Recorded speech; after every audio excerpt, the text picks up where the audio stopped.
Hello, this is your host, Todd Lewis of the Praise of Folly Podcast. Today I'm joined by Chris Shaw. Chris Shaw is a contributor to Center for a Stateless Society and runs a blog called the Libertarian Ideal, if that's correct. Yeah. All right, so I guess we'll just say, tell us a little bit about your philosophical, political position, maybe how you got associated with C4SS to start with. Yeah, no worries. So I started off, it was difficult to tell you, I kind of started off as a teenager, kind of in the area of communism and socialism. That was kind of my first inkling, any sort of political affiliation. That quickly went away. And then from there on, I moved towards what can be considered a kind of libertarian / conservative position, the kind of fusionism element that existed under, for example, Buckley and other similar writers. And that was the kind of position I held for a small amount of time. And then I slowly moved over to the kind of libertarian style positions, anarcho-capitalism, and the kind of left libertarianism of C4SS. As it currently stands, it's an interesting one.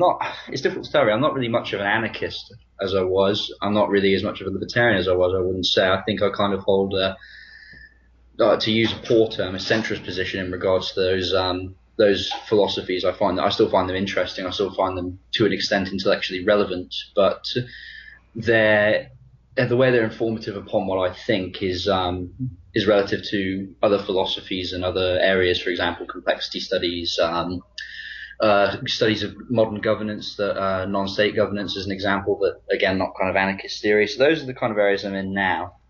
So my political philosophies aren't particularly coherent necessarily. They kind of take a middling road of a lot of different things. In terms of my affiliation with the Center for a Stateless Society, so again, going back to when I was kind of moving towards the left libertarian positions that I took only a few years ago, really, I kind of came in contact with them, being one of the few major kind of organizations that focus in that kind of political or socially theoretic area.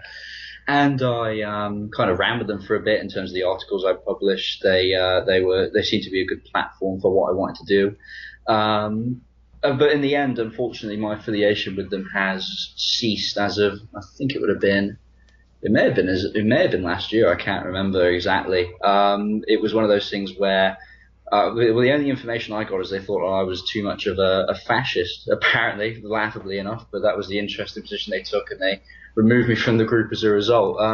But so I ran with them for about a year and a half, and it was interesting, and it kind of informed my views of that kind of area of left libertarianism. There's, even now, I still support some of what they write and publish, but probably not as much as I used to. So that's kind of where I'm at the moment in terms of my political background, in terms of my ideas. Well, what's interesting is what you just said seems to align with some of my knowledge of the experience that Keith Preston has had. After he wrote about a decade ago, is extremism defense of sodomy no vice? He was criticizing the sort of extremist far-left identity politics that C4SS was saying was essential to a libertarian's understanding of reality. He's like, this isn't going to work. He wasn't making necessarily a moral judgment on those alternative lifestyles, but Keith was. But of course, true to form, they said, "Oh, Keith, you're a fascist, so we're going to let you go." So there is a habit, a tradition of that on C4SS. Yeah, no doubt. It wasn't. To be honest, I wasn't that surprised around the time. I know, knowing Keith Preston not too well, but having published on attackthesystem.com and kind of knowing his political ideas and such, I was aware that this was obviously a possibility. I mean, even from the beginning, I'd never really hidden my inclinations.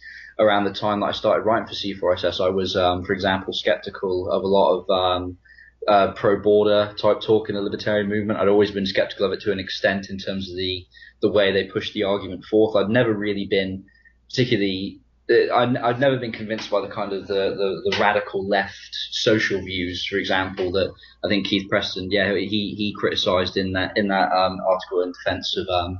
He was in defence of extremism, and so it's it was an interesting kind of journey really in that respect. It was informative more than anything because it made me realise that maybe the libertarian cadre in general, whether it's from the kind of Mises Institute type anarcho-capitalists through to the C4SS style left libertarians, there seems to be a lot of kind of partisanship, which is ironic for a set of organizations that posit a kind of universalizable philosophy, I suppose. Well, yeah, it seems like where the position you're at now is similar to sort of Keith Preston's idea of radical centrism. Yeah, Okay, yeah, yeah. I'd agree with that. Yeah, I think it kind of it's informed by probably as many different philosophical channels as I think Keith has mentioned within his writings. I mean, at the moment, my writings are kind of following around social theory, historical theory, and those kind of things, where I'm interested in things like the formation of states. And so my skepticism of states that I had as a libertarian is starting to wane to an extent even now. Okay. But I guess the next question that I have is, Mhm. how did you discover the essay that I wrote, Contra the Self-Ownership Principle, the Nightmare of Libertopia, to which you Yeah. gave a somewhat favorable review on your blog and cited in your C4SS article?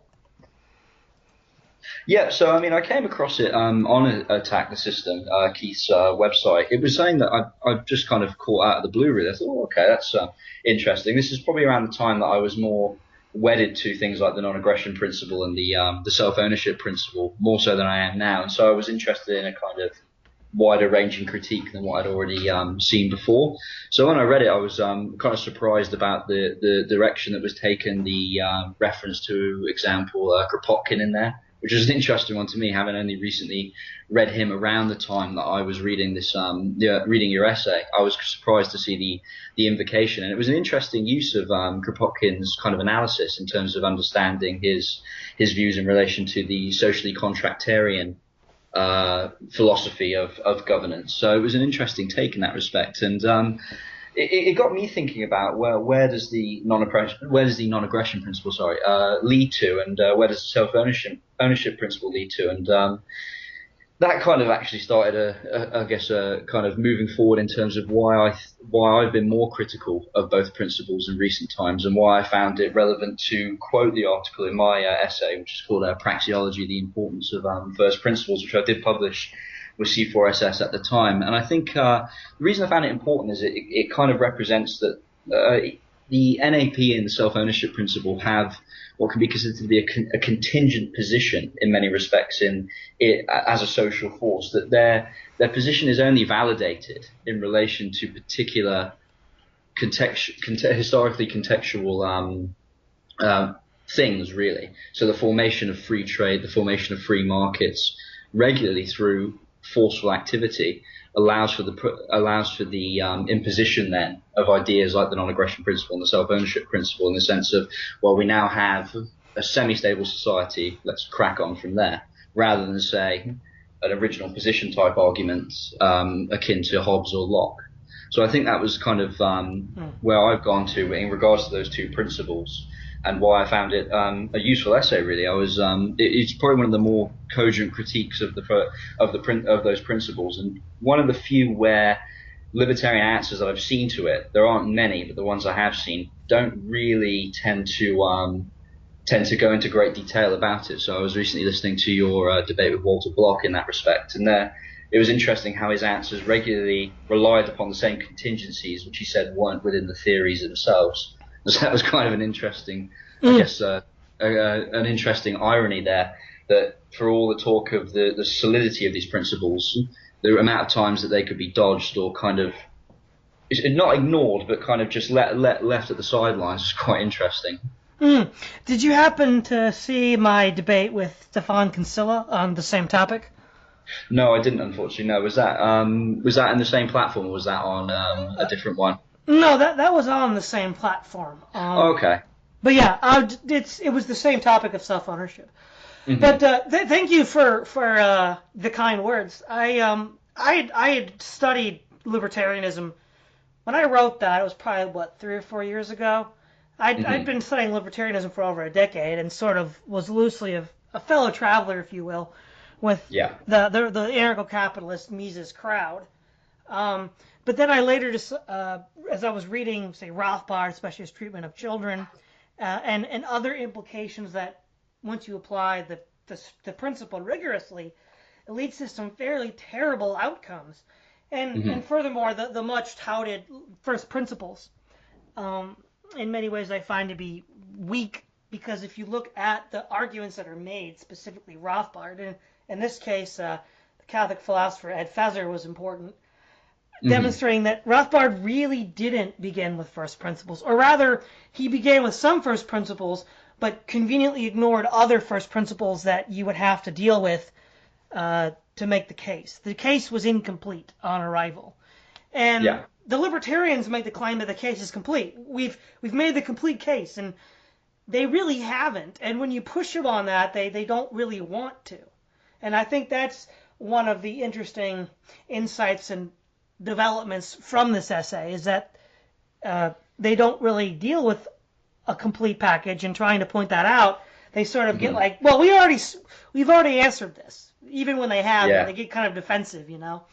And it becomes a kind of circular logic in many respects. I mean, the reason that I've kind of moved away from it as well, on top of your essay, is the kind of, even the economic reasoning tends to come from a kind of similar position. So the libertarian argument, for example, for the provision of homesteading really is reliant on an extremely ahistorical view of the origination of private property in the first place, in the sense of that the creation of private property initially comes from not just unowned land, but commonly held land, as Locke would posit, and that to actually develop this land and to use it as one's own private property, there is, as a result, a kind of equivalent requirement of force, particularly in the Rothbardian sense, because it doesn't even allow for what was called the Lockean proviso, in the sense of allowing for a certain contingency of land to then be given back into common use after the private appropriation. So there's this kind of thing of where the originations of private property, many of which come through states and analogously through force, are conveniently swept under the rug, which for me is very frustrating, because when you try to get to the kind of theoretical understandings of what a libertarian society looks like, it both relies on a utopian understanding of the origins of society, and at the same time says, well, look, we've got all these great capitalist things, this is what would happen in a libertarian society. And it kind of becomes a pointless argument, because you go, well, the capitalist things we have now obviously rely on, and are still reliant upon, the formation of force through states or through other forms of social organization, while at the same time you can't really posit that without those would we really have the similar sort of structures. It's the kind of thing of where they go, oh, well, what's great about capitalism is the iPhone, until you point out that, for example, its reliance on intellectual property and the use of naval trade routes, and then they kind of don't answer that one. I think this is what the people at C4SS call vulgar libertarianism. But another flip side, though I didn't write directly in opposition to the left libertarians, is many of the classic left-wing social values that both socialists, progressives, anarchists, and left libertarians hold are also, much like the certain norms we just discussed with libertarians, ahistorical and reliant upon the imposition of force to be the dominant positions they are today. So, for example, transgenderism. That's not the historic norm of people's sense of identity. And there is one thing that I find interesting, is that C4SS does not look very closely at the state origins of these modern alternative lifestyles and where they originate within the state apparatus. It's in much the same way that right libertarians don't pay too much attention to how the current corporate capitalist structure developed in relationship to state patronage. Yeah, no, I would largely agree with that. I think that there is a kind of an ignorance on the part of the left, both the left in general and the left libertarians, particularly at C4SS, that they do view things through, again, that same sort of ahistorical lens. So you mentioned the kind of the transgender movement. I mean, you only have to look at the state money that's thrown in it through, for example, corporate donations, through the lobbying of politicians, to see that the modern transgender movement, not even talking about its origins, but talking about the way it exists today, does not exist in this kind of voluntaristic libertarian sense. It's not exactly positing the kind of the supposed values that even a left libertarian would want, as it regularly uses force to enforce its doctrines through modern education, schools in particular, but also through its desire to lobby politicians, which, if it was a corporation, would be rightly decried by a left libertarian, because they go, it's disgusting use. Well, if it's a transgender person, they go, oh, well, we have to equalize the playing field. So there's a certain irony to it, that you have to go, well, one rule for one and another for another, really. Well, we see a similar blind spot with the abortion industry. Again, that's ahistorical. The idea that a woman has a right to choose, a right to independence. This is very ahistorical and not normative, even if you go Hmm. back to pagan times, for how women identified themselves. And how the abortion system is today maintained is how? Hmm. Well, state lobbyists, government funding, government patronage. Again, they have all the earmarks of pork spending, but that's okay because those are progressive left-wing issues, not the dirty Halliburtons of in the Iraq War. Yeah. No, exactly. Yeah, it's exactly right with that respect. And I think as well as that, it's this kind of I think the left libertarian issue is it comes down to that kind of in a wider theoretical sense. It kind of comes down to the issue that for them, a lot of the what we consider the opposition to abortion, the belief that there are two genders, for example, they regularly label as a kind of social construct, and it kind of becomes ironic when even if you take them at their word on that, my question is always to them, well, if it is a social construct, what's been so wrong with it? And then it kind of, again, the conversation doesn't seem to go anywhere because, you think that there's obviously many things wrong with modern civilization, don't get me wrong, but there's also some good things about it, and it can't be written off that simply because these things are social constructions, they're necessarily bad as a result. And so I kind of, it always kind of runs around in circles. Again, it's two sides of the same coin, really, right and left libertarians, is that they can have some quite good criticisms, for example, on the right side of libertarianism for elements of state power, on the left side of libertarianism for elements of corporate power, yet the blind side tends to come when their own support groups, their own, as you say, pork spending groups, are the ones that are caught in the fire. Yeah, exactly, exactly. Now, one aspect to backtrack a little bit to your C4SS Hmm. article, Praxeology, the Importance of First Principles. Yeah.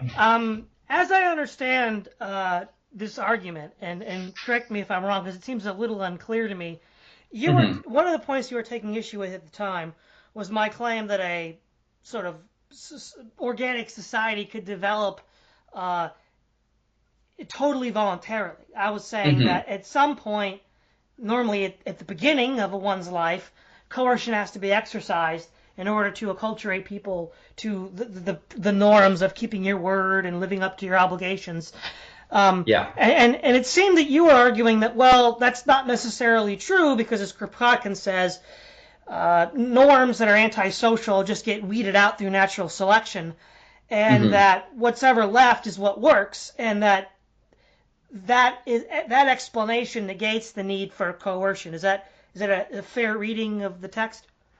To an extent, yeah, I think that's covered within, I think, the first half of it. The second half then tries to expand in terms of the extent to which libertarian first principles can be applied to, I guess, more varied social structures. So more than just, for example, markets as an example of that. I suppose in that respect, the first half of the article is something that I have further moderated on. So I would reading it now, having it up here. There's elements I agree with. For example, the quote from Rothbard that let me just have a look here. So it's man's necessity to choose means that at any given time he's acting to bring about some end in the immediate or distant future. I have some vague agreement with that. I think it's far too deterministic an argument necessarily as a result because obviously, there's an element of begging the question within that. But I do vaguely agree in the sense of that the development of collective human structures does necessitate not just coercion, but a large degree of a large degree of custom, a large degree of exchange mechanisms as well, which can be considered more voluntary. So I suppose I've moderated, but I would still say that for all social structures, you're going to have a large mixture. I suppose it's quite a banal view, but I think that is the kind of the position I take now.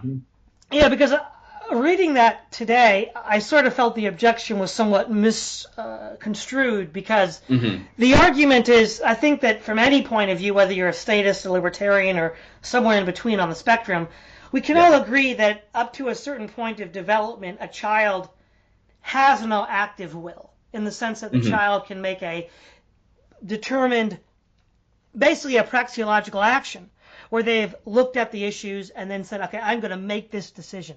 At some Hmm. point, they reach that level, but that just depends on the level of that level is achieved at different times for different people based on their Hmm. biological conditions and their educational conditions. But at some point, coercion is going to have to be brought to the bear. So, for example, if you take your child to the dentist and they decide they want to play outside, I don't know any parent that would say, well, okay, we'll just cancel the dentist appointment. You can play outside. No, they'll haul the kid into the car. They'll drive him to the dentist because it's ultimately for the good of the child that their teeth get looked at. And it also helps create a sense of consistency and uniform action that you should act in a way in which you take care of yourself. And since you can't do that on your own, you're physically incapable of it, we do it for you until you're physically capable of doing it. And even if we take an evolutionary model where antisocial behavior is weeded out, and what survives is the social behavior that's positive and valuable, even in the instilling of that value, I would still see that the parents would have to use some form of coercion. The way I look at it is it's a spectrum, right? So the younger the child is, the less autonomy they have in the decision making.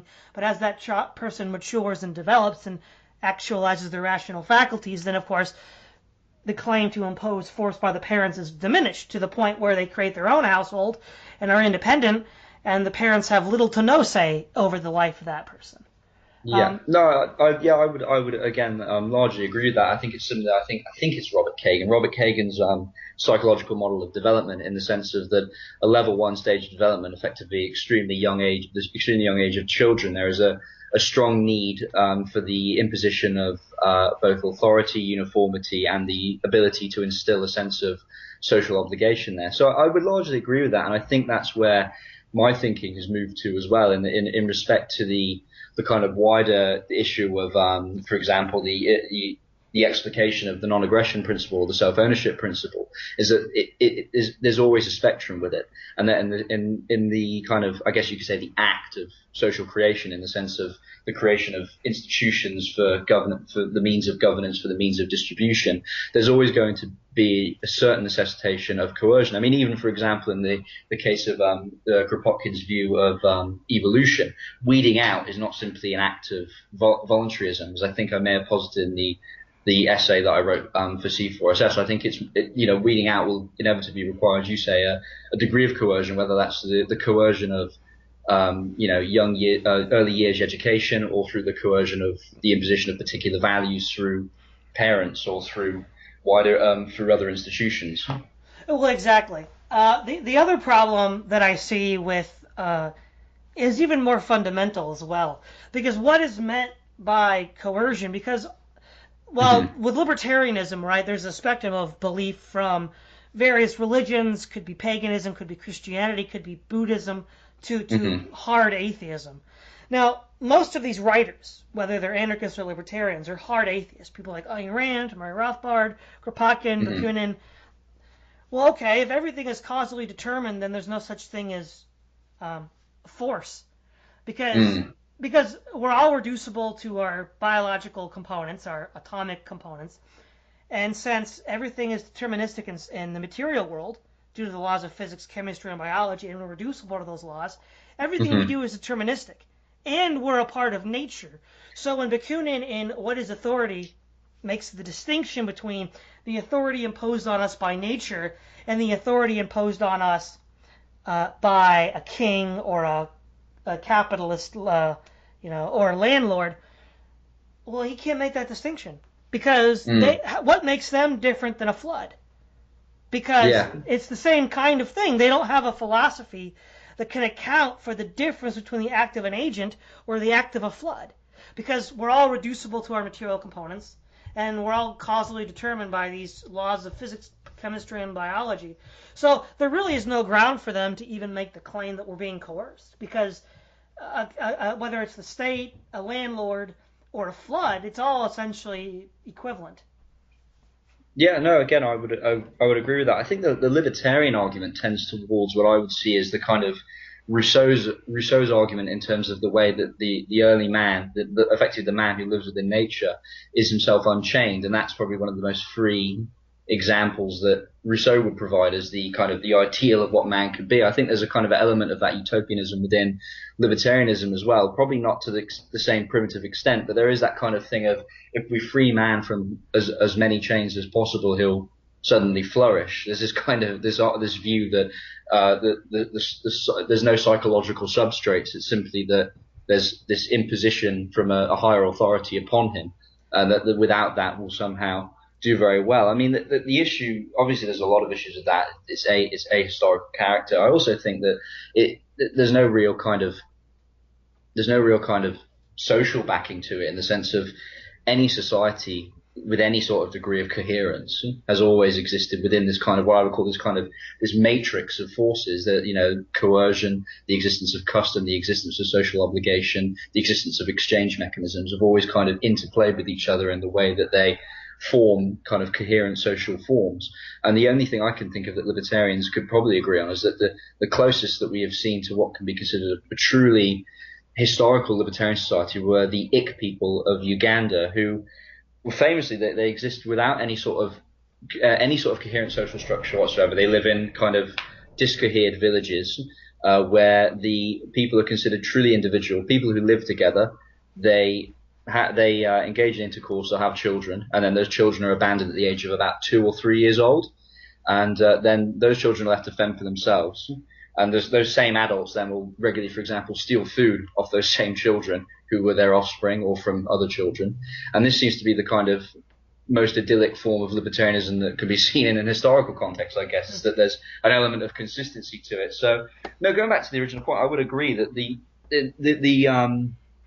need for the definition of coercion in and of itself is problematic. There's a kind of libertarianist attempt to define it in and of its as a kind of a force in and of itself, that there is a kind of definable form of coercion, and that's what we oppose. But the reality is that the ahistorical character of the ideology suggests that they can't come up with that coherence. Well, what's interesting too is that a lot of their arguments that the right libertarians make can actually be used against them by left libertarians and anarchists and socialists in ways that they don't like. So if you remember from my article, I mentioned that Rothbard says we have to own our bodies because without it, we could not pursue the things that we need to live. Well, by the same argument, I could just say, well, okay, I can't pursue my view of life without food, clothes, shelter, and employment. So why shouldn't that be mandated the same way that self-ownership is? Now, then they'll switch. They'll make a pragmatic argument. They'll say, that leads to conflicting rights claims. And we don't have conflicting rights claims. Yeah, well, tell that to anybody on the libertarian movement. There's no conflicting rights claims in our model. No, yeah. But the point is they've just moved the goalpost, right? They start from a first principle. And then if you follow that first principle a little further, you get to Mill's liberalism. And then you get to communitarian socialism or communitarian anarchism. And then they're like, ooh, well, we don't like that. But it's the logical development of the premise that Rothbard gives. Or, for example, they'll say, you'll see like the more, say, surface level defense of libertarians. People will say like, taxation is really at the point of the gun. I mean, if you don't pay your taxes, they're going to shoot you. Well, I'm like, well, what do the anarchists say? Well, tenants, it's really all the point of a gun. You don't pay your rent, they're gonna put a gun to your head. Well, how is that different than paying taxes to a state? Now they'll say, well, that's voluntary. Well, in what sense is it voluntary if, say, for example, you're a striking miner in West Virginia in the 1910s, and you have no money to begin with to even leave or find new employment, and you're just stuck there. You practically can't leave, and so if you don't work or live on the factory town, then they'll call in their private security, like the Pinkertons, and then they'll start shooting you up. That's functionally no different than not paying taxes and being thrown in prison. And I would even venture to say, at least within the context of the United States, the penalty for not paying your taxes is generally more lenient than not paying your rent in a private setting. Because if you look at the private factory towns, if you don't pay them and play by their rules, they call in unaccountable thugs, Pinkertons and Baldwin Felts types. Whereas I don't see the historical record tax dodgers being treated as badly as some of those miners in West Virginia. Again, I mean, it's one of those things, it's that kind of classic means versus ends issue, in the sense of the ends of the libertarian goal would be to allow the miner in that town to be able to travel freely and find as much employment as you could possibly find. But of course, the means towards it are extremely limited. I mean, you can take again the modern example, for example, the issues of indebtedness within the modern United States is a good example in the sense of that a lot of people are effectively getting caught up in payday loan companies who are, glorify a form of really a glorified loan shark, and that they're getting caught up in these kind of issues where they're using payday loans to pay for example, for food, for the rent is a good example, as you mentioned before. And as a result, they're getting caught in this cycle of debt where they're very much struggle to get out of it. In the end, they either have to go through the process of declaring bankruptcy, which for people who are in a situation they're already so poor they're relying on payday loan companies is effectively a form of social ostracism, or they have to, as you say, deal with extremely unaccountable private security agencies, or in the case of a real loan shark, a man with a baseball bat, which is not much more accountable. Yeah, I mean that's really no different than SWAT kicking down your door for a drug raid. So again, it's as you pointed out earlier in this discussion, it's a matter of framing. But I like your point about the icky people in Uganda. Yeah, the ick people in Uganda. Yeah.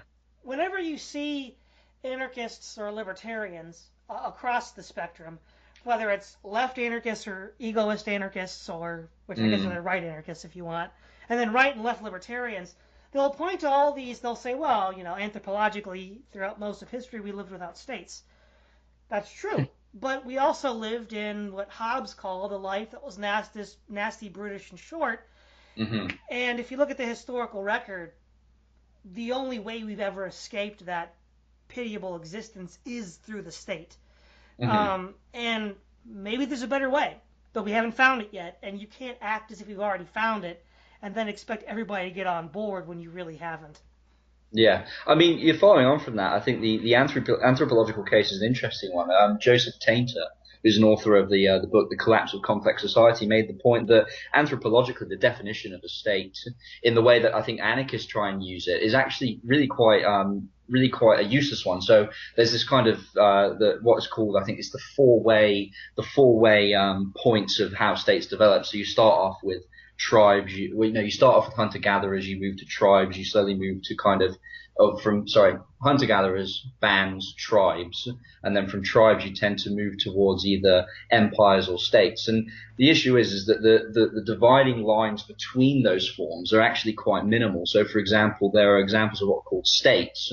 For example, in I think it's Mycenaean Greece, where they were considered a very coherent city-states, which probably had greater rights functions and greater means for the individuals who lived in those than in what can be considered more voluntaristic tribes in the Pacific Ocean, as a good example. So there's a kind of issue of where coercion is worse. Is it coercion worse in what can be considered the kind of the anarchist definition of the state, or is it better as a result in proto or pre-state societies? And so there is that kind of issue. There's also the fact that even with states today, that they're not fully coherent organizations. They're part of a huge set of different organizational forms that interact with each other. In some cases, states will dominate those forms. In other cases, they'll end up being partners or even sidelined to an extent. You see the importance nowadays of international organizations. You also see the importance of sub-state and regional forms of governance as well, for the provision of goods, for the development of production and exchange, and for the development of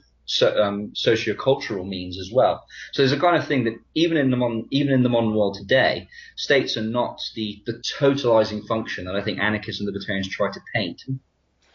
Yeah, they're basically operating off Weber's definition of the state, which, not to knock Weber, but it is a very specific definition, not only specific to a time and a place, but specific to the kind of entity that it's talking about, because he's talking about the sort of post-Westphalian state, but what makes it difficult for anarchists and libertarians is they'll use Weber's language to describe a unique period of human history after, say, 1650, but then they'll use that word to describe the Roman Empire, the Mongol Empire, Athenian city-states, and I'm like, well, wait, no, that's not what Weber's talking about. So they create this very confused idea of what a state is, when he's really speaking about a very specific historical context, which within that context makes a lot of sense.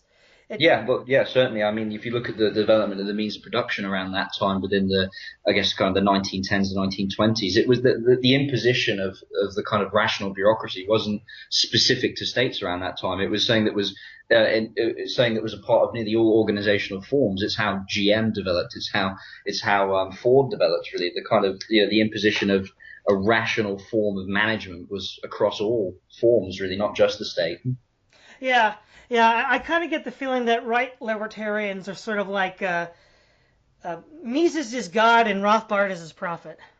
Yeah, I think there is an element of that. I think the ironic thing is as well as I've seen libertarians who, when Hayek wrote his essay on the use of knowledge in society, which I still think, even as someone who's not much of a libertarian, I still find it a very useful essay, even arguing against libertarians, because you can posit that information is so contingent and it's so socially produced that market knowledge and economic information by extension are only one part of the large cornucopia of knowledge that we can think of, and that knowledge is produced through equally through states, through non-market social organizations, that is itself contingent and reliant when coming towards the pricing of things within markets or the development of forms of production and exchange. So there is a kind of going back to the point, sorry, is that libertarians, I know libertarians who've argued against that, because they see that Hayek is actually muddying the waters too much compared to Mises's description of the social calculation problem. So they go, oh no, let's ignore Hayek. No, that's far too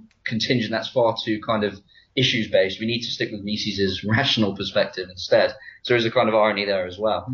Yeah, I guess I do have one question about the essay. Looking back now from the perspective that you've come to, what would you find to be the most interesting or informative points that were made in the essay that I wrote?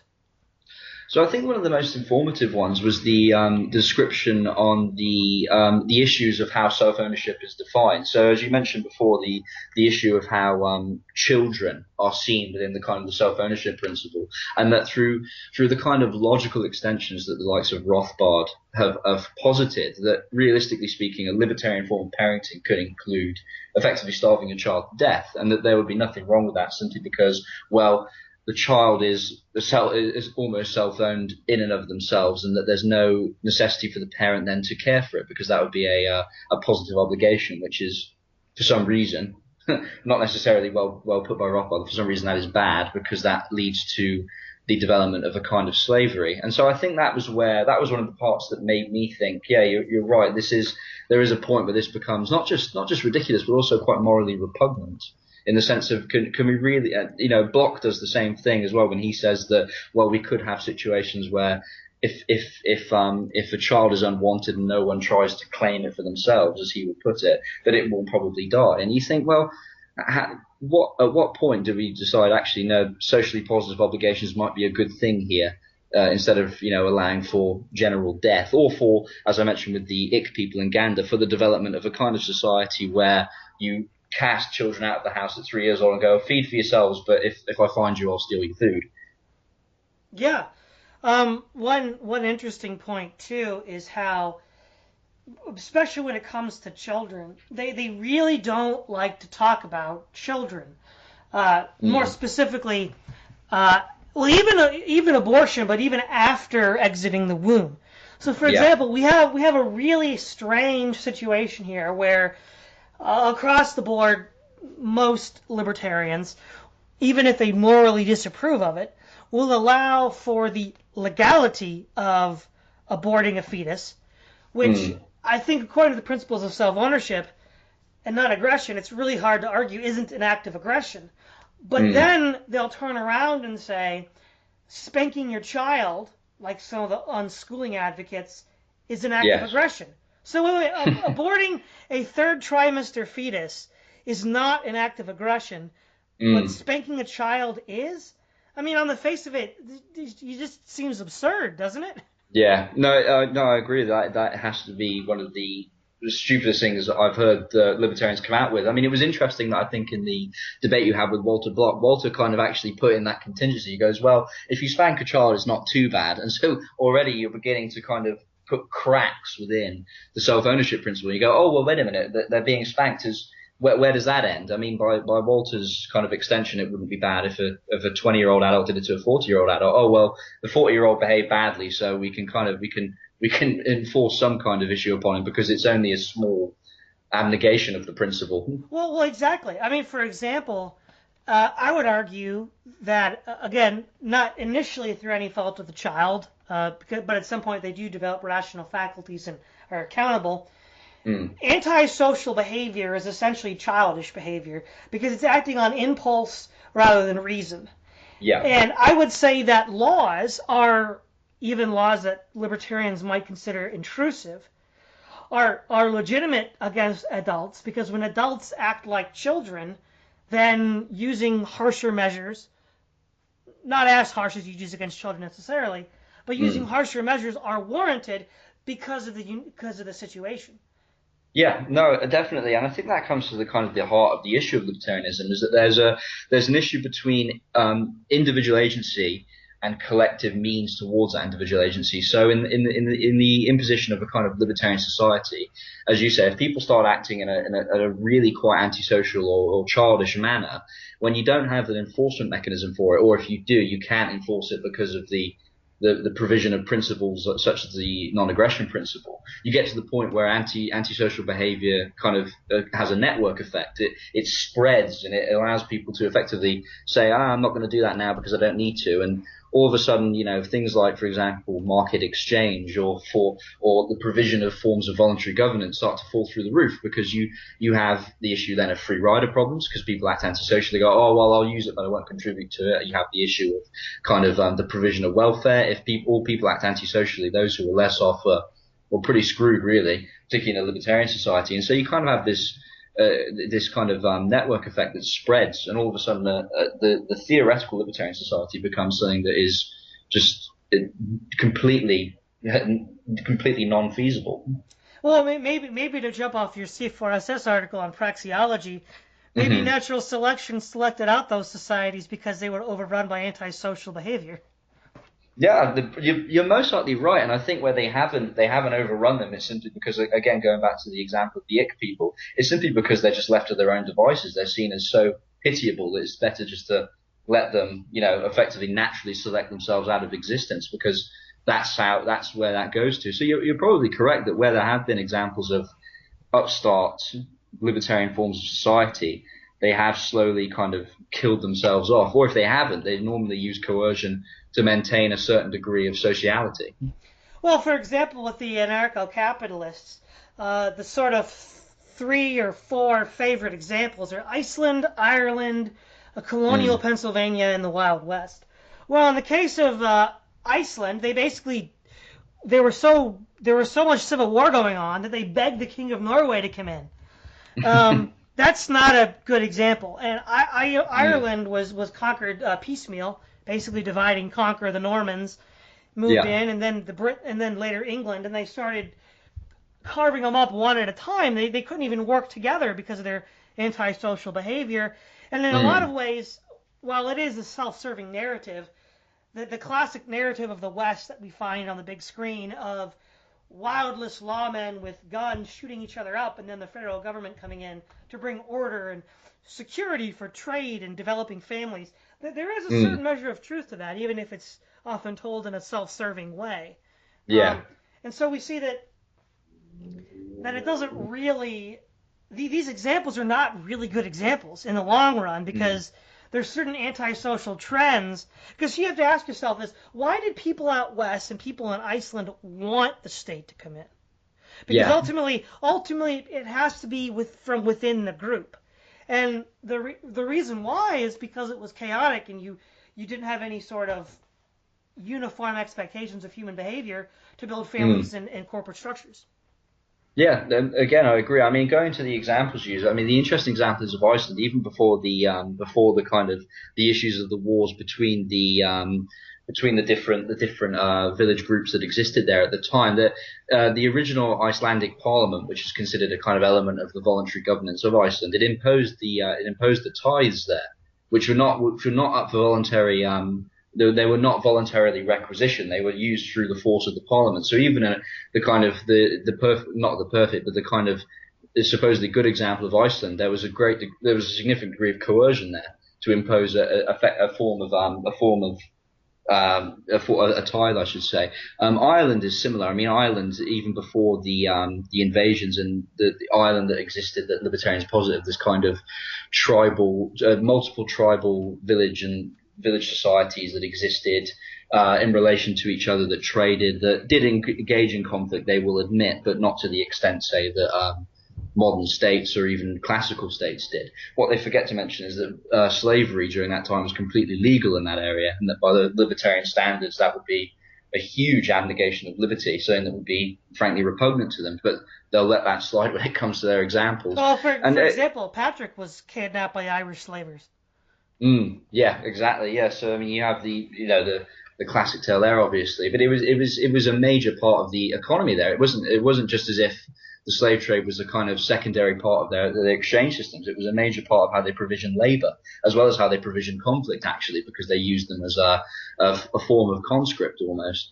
And then at the same time, again, going to the Wild West example, you have the issue that despite even before the kind of the imposition of order by America around the late 19th and early 20th centuries, you still had the existence of strong armed people there. You had the issues of posse comitatus and the ability to conscript individuals into the police forces there. You had the existence of strong leaders within particular towns or states that would impose their own will. It wasn't as if this was a coercion-free environment.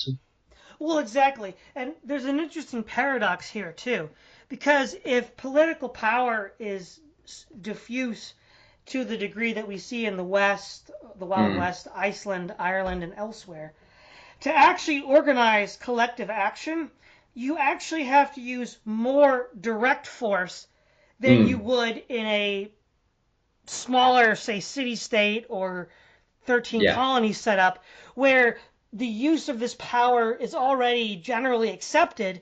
Therefore, when you want to accomplish the same project, you can use less force, paradoxically, because people already understand and respect the need of this institution.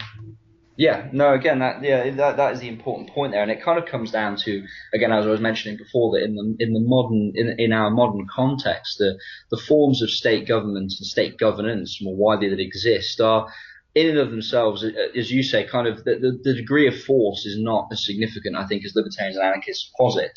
That while it may be the case that in the end you may well be thrown in jail if you don't pay your taxes, there is also the case that there are a multitude of organizational forms you can go through to influence the way in which you pay your taxes. There are a multitude of social forms that you can go through to change the way that elements of the state are governed. And that's not to kind of go back to that, I think that kind of that self-serving argument that, oh, well, modern world is perfect because you can do X and Y and Z. But it's more to say that the degree of diffusion of political power in the modern world is probably greater now in the sense of the amount of organizations and forms that exist than even in the examples that libertarians posit. And that, for me, the important thing I find is to allow for that diffusion to grow and to allow for forms of intergovernmentalism to exist, whereby you can actually have a degree of voice within those institutions. It's not just about decentralization, as I think libertarians posit far too often. It's also about the degree to which you can have a voice, and you can have a voice to pull power back to different areas. Well, an example, for example, let's say you don't pay taxes in the United States. You're likely going to go to jail. I mean, I know of a few tax dodgers, and they just get, I don't know if it's life sentences, but they get prison sentences, and they're basically treated humanely. Now, let's say you live in Somalia and you don't pay the protection money to one of the Islamic militia rackets. What happens then?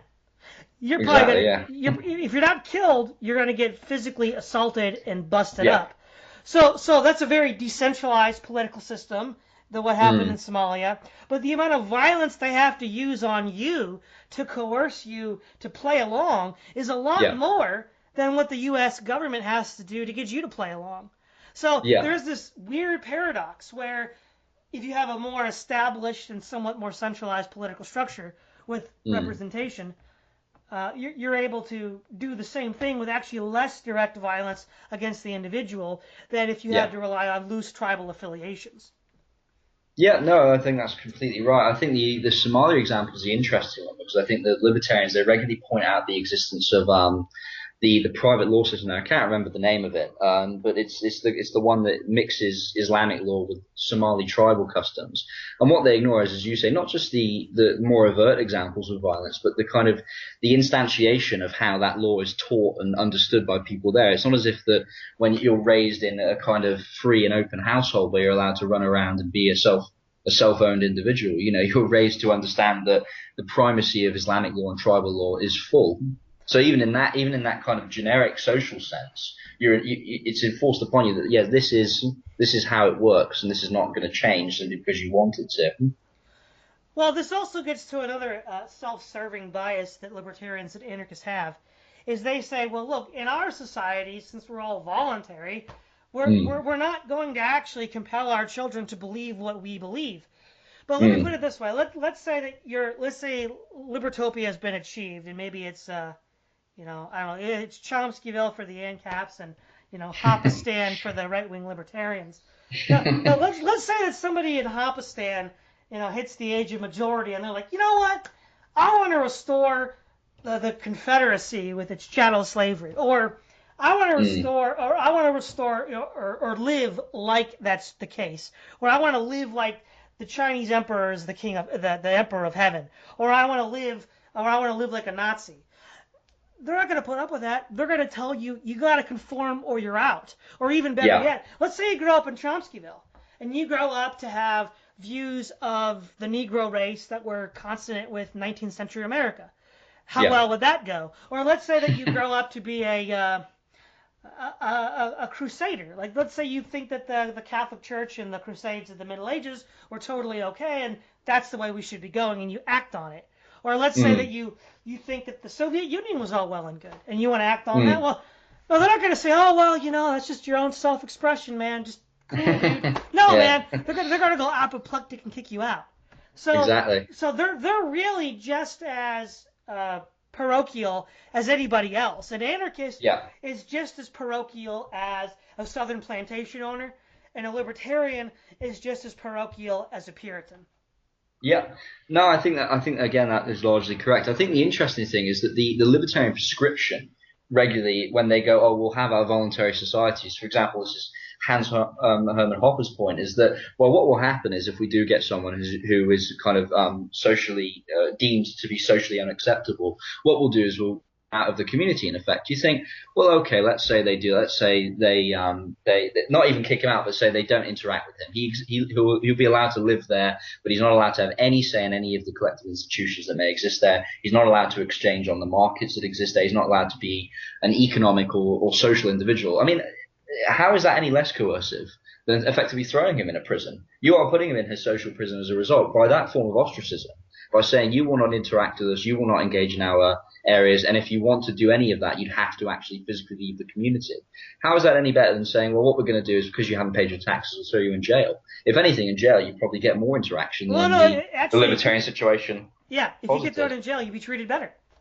Yeah, most likely, because you'd at least be able to engage in forms of black market exchange at the very least, if not other forms of social interaction. While in the Hoppian case, or even I guess in the equivalent case of the Chomskyville, the form of ostracism there is actually incredibly brutal in many respects. The idea that a human would be even able to last in that situation for more than a short period of time is quite not even utopian, but just a very strange view of human nature. Yeah, well, exactly. If you look at, again, with like a prison, there's certain expectations that society and the government have that, yes, you have transgressed the law in some, or convention in some way, but we have an obligation to feed you and clothe you, unless you've committed a capital offense, in which case. Whereas Chomskyville and Hopistan, that's not even on the table. No, effectively, because you're ostracized in the fullest extent, unless you are a form of self-foraging hunter-gatherer, you're not going to do too well there. So in that sense, again, we see this paradox again, where at a decentralized level, the direct application of force against the individual is greater than in a more established state setting, where at least we agree on the birth of the state is violent, as we saw in the 17th and 18th century. But once it's been established, the actual relationship. Imagine also this, how you deal with this. So, for example, except for like my tax day and renewing my automobile license, I have no Yeah. contact with the federal government whatsoever, unless it Hmm. may be in a car accident. No, that's a pretty hands-off approach to my life. Now, let's say I lived in one of these communes, Chomskyville or Hopistan. I would Hmm. have my immediate neighbors, especially with this idea of, just locking somebody out of society. They would have a tremendous amount of say of what's happening in my daily life every single day. I mean, Yeah. I would be so micromanaged that it would be more tyrannical for me to live under those settings than to live in the United States right now. Yeah, no, I think yeah, I'd agree with that, and I think what the interesting thing with the libertarian position is that there's a paradox of decentralization, yeah, which the decentralization that libertarians posit in that respect is only decentralized to the extent of, as you say, not as you say, the kind of the wider community. While in the context of even modern states, which I would be critical of, I maintain a kind of not a libertarian criticism, but a criticism of the, I guess, the over centralization of modern states in the way that they do regulate certain areas.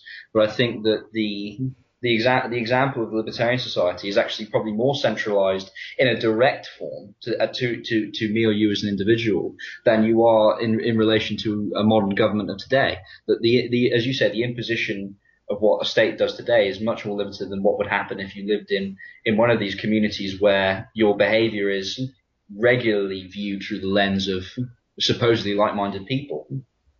Well, exactly, exactly, and it's very interesting too how both left anarchists and libertarians, despite their socio political social baggage of Mm, who are the good guys and who are the bad guys, they'll say, like, for mm, example, classic sob story, right? You get your anarchist and he's like, you got the story of some black dude in the South in the 1920s falsely accused of sleeping with a white girl, and then they just run up and lynch him. yeah. Okay, now that's their ultimate like victim story. But then, what they're demanding happens is that if you transgress in any way the laws of Chomskyville, Mm. you get almost the same treatment Yeah, because if not death by lynching, then the social ostracism itself may as well be its own form of death. well, exactly, and they seem to be totally incapable of understanding that action in the case of the lynching of the black man is no different in the level of moral repugnance than, Mm. say, if a radical anarchist regime, say, killed a man they deemed to be sexist. Yeah. Maybe No, he didn't. exactly. Maybe Yeah. he didn't use the right pronouns. And like, oh, okay, time to die. Gotta lynch. Because Yeah. I mean, you know these mobs. I mean, you see these Antifa mobs. Yeah. This is not a trial by jury of your peers that goes on here. No, exactly. I mean, you only have to look at, maybe one or two YouTube videos to see that. I think, given their way, some of these Antifa groups would happily engage in that kind of activity. It wouldn't even be a matter of simply forming their own community. I think the problem they have is that they see their community as everyone and anyone. Thus, the irony of it all is that Well, yeah. they wouldn't simply limit themselves. Well, I mean, let me make it more concrete. The example of the black man being lynched. How is it any different than living in Catalonia, where the anarchist council decides that you are a member of the bourgeoisie or the fascists or the Mm. Catholic Church, and we're going to kill you based on Yeah. revolutionary justice? How is that different than the lynching of a black man falsely accused of sleeping with a white woman?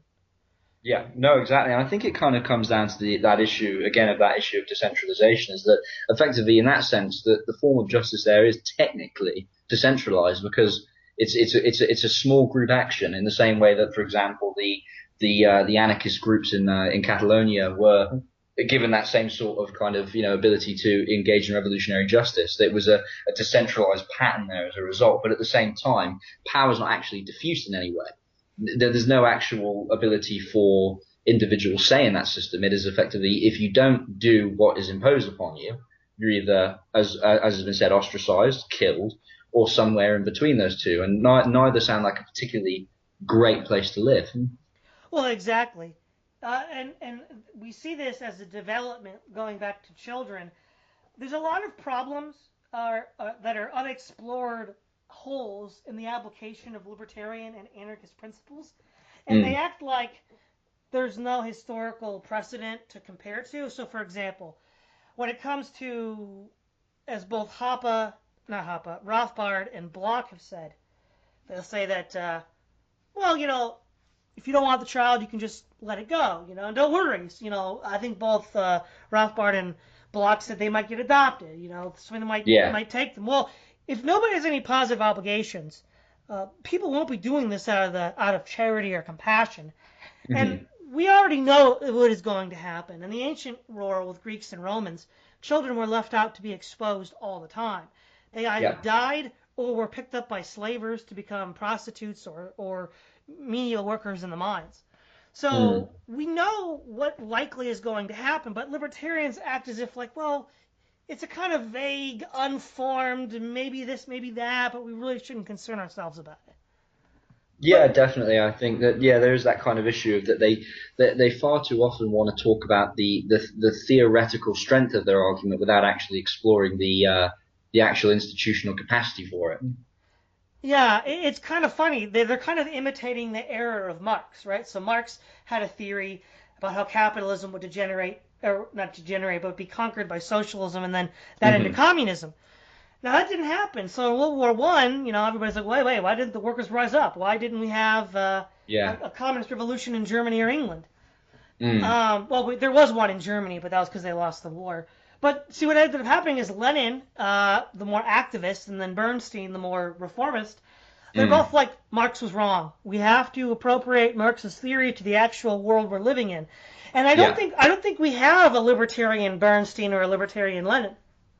No, I think that is actually correct. That is one of the reasons why I've got so frustrated with libertarians as of late, is that in my research of the formation of the state, in my research of the development of states, in a very kind of, not just in an abstract sense, but in a widely practical sense as well, the multitude of how states have developed and their contextual existence, there is a lot of scope there for diffusion and decentralization within the context of modern states, without there having to be the kind of analogous development of non-coercive institutions as a result, and that there's a lot of scope to develop principled institutions that can exist within the wider state. And I think that the libertarians, even though I'm not a libertarian myself, if I were one, I think I'd be shooting myself in the foot a bit to go, we must reject everything and anything that doesn't fall in line exactly with our principles, particularly in this regard, the state.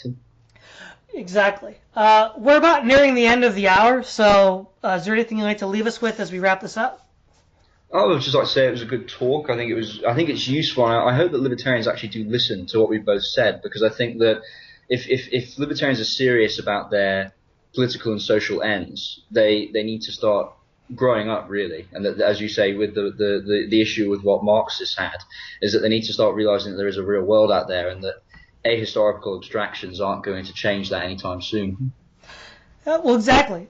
Thanks for coming on, Chris. Yeah, thank you. Todd Lewis of the Praise of Folly Podcast, signing off.